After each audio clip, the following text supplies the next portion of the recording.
So let's get into the crypto conversation. Last week, Coinbase was named into the S&P 500, and that skyrocketed their stock, and is also been encouraging news for the crypto community as a whole. So going forward, but they also had an issue as far as for sure security breach. So let's talk about the security issue, and let's also talk about Coinbase future as far as its stock price and stability as a company. I think the security issue is just a penalty of leadership. I think Brian handled it pretty well. I think he was very direct in addressing it. He didn't skirt around the leak of the news or the break of the news. So I do like that. As far as them being included, a lot of people were asking, does this give crypto a lot more credibility? And I'm gonna be honest with Bitcoin, if it's the highest returning asset of all time, how much more credibility does it need? It's outperforming Bitcoin or Bitcoin. Crypto or cryptocurrencies outside of Bitcoin. Because I think at this point people have already solidified Bitcoin. Yes. But when they say gave credibility to crypto, I think they're talking about every other cryptocurrency outside of Bitcoin.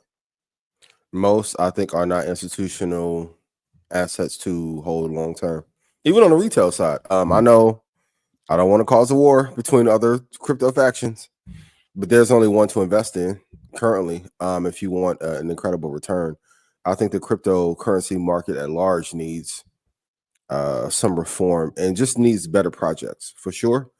But as far as Coinbase's inclusion, I think it goes to the testament of people want higher returns and they want something that isn't necessarily tied to the dollar in the current regime.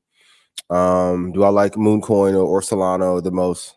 I mean, I think we've had that conversation enough.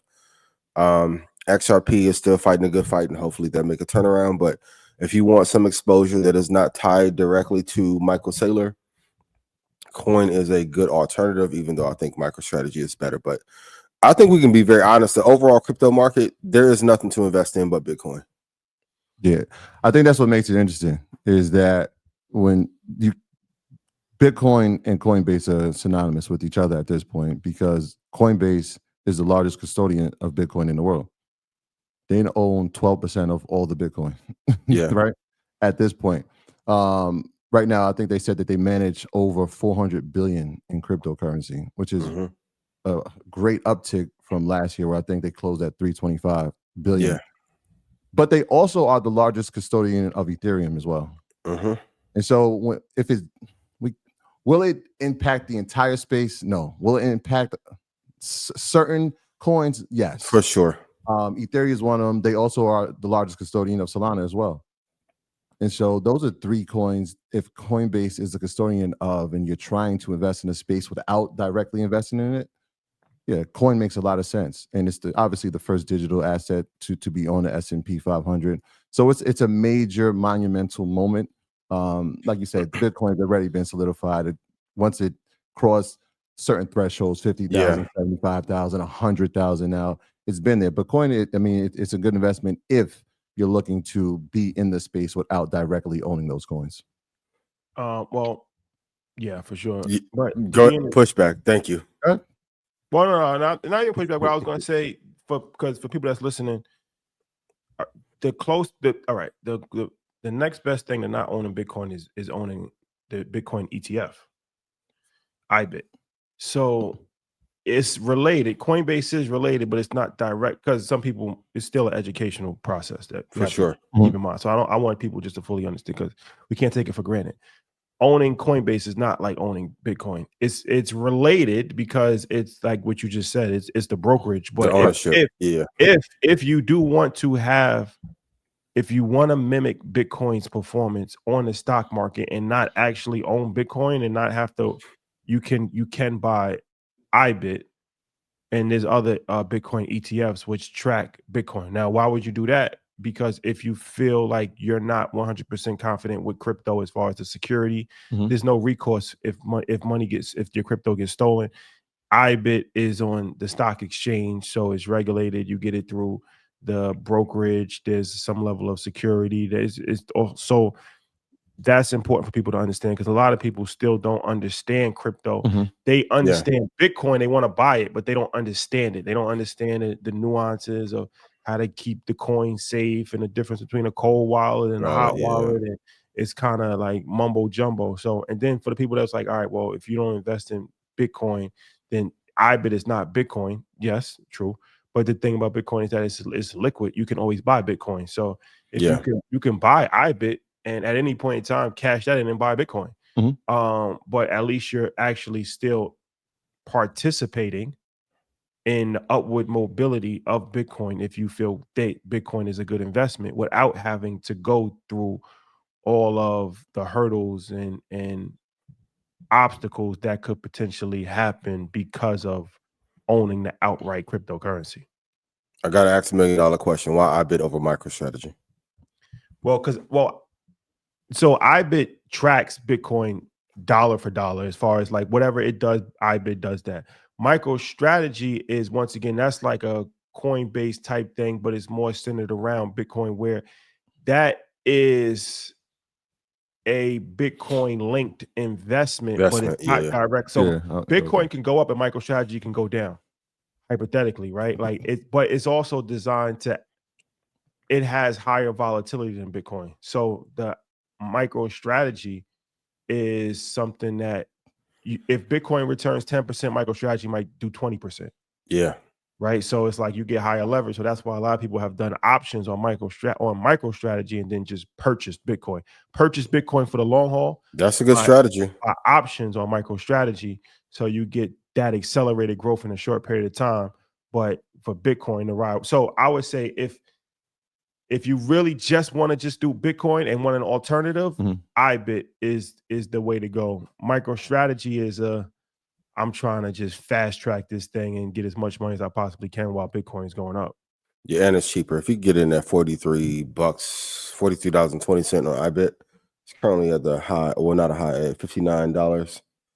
Almost at the high of 61. It's way cheaper than MicroStrategy as well, for those of you who are looking for a more cost-effective alternative. What do we think about the appreciation potential for Coinbase now that it's being added to the S&P 500? How many funds will it be in? Will the price increase over the next 6 to 12 months? I think so. On the institutional side, and just from a validity standpoint, it does take some of that concern or worry away from, is this too volatile, to, well, if it's in the S&P 500, it has to be legit. And you have to give Brian credit. He's fought through a lot of wars business-wise to be able to survive this. So I think their inclusion is needed, and it's very good. And credit to S&P for including them, because there's a lot of legacy companies that they probably could have kept in. But I'm glad that they were included. And I think they should get to 378 by the they end were of the year. Included. Discover Financial was removed, but they were acquired, I believe. Discover Financial was acquired. But it's interesting, like you said, like they IPO'd in 2012. Here we are in 2025. Yeah. When they IPO'd, it was kind of around this idea, like, will this space even exist? Yep. Right. So he wasn't coming in with the same type of favor that a lot of companies come in with. So to be here 13 years later and being part of the S&P 500, it is a monumental moment. But the rent. So the security part is part of it. It used to feel like the safest way to do it, if I didn't know anything, was to be Coinbase. We know that's not to be true from some stories that we've obviously heard and experienced. But I mean, he put out a ransom the other day. He was like, look, they try to extort me for 20 million. I'm getting 20 million to the people who can find them. Yes. Smart move. Yeah, that was okay. Brian, you can't pay any terrorists, man. Because if they pay that 20, somebody else is going to hack and ask for 200.